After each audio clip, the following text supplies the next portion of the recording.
రాష్ట్ర ప్రభుత్వం గౌరవ ముఖ్యమంత్రి రేవంత్ రెడ్డి గారి సారథ్యంలో తెలంగాణ వ్యవసాయ రంగానికి పెద్దపీట వేసిందనడానికి 2024-25 బడ్జెట్లో పెద్ద మొత్తంలో నిధులు కేటాయించడం పట్ల రైతాంగానికి ఎంత అండదండగా ఉంటుందో కాంగ్రెస్ ప్రభుత్వం అనడానికి ఇదే నిదర్శనమని ఈ సందర్భంగా తెలియజేస్తున్నాం.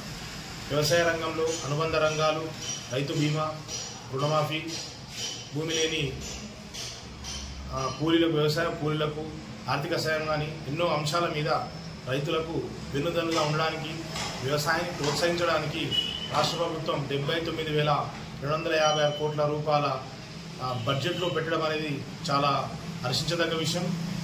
గత 10 ఏళ్ల కాలంలో ఎన్నడూ కూడా తెలంగాణ రాష్ట్రం ఏర్పడ్డ నుండి వ్యవసాయ రంగానికి ఇంత పెద్ద మొత్తంలో బడ్జెట్ కేటాయించిన దాఖలాలు లేవు.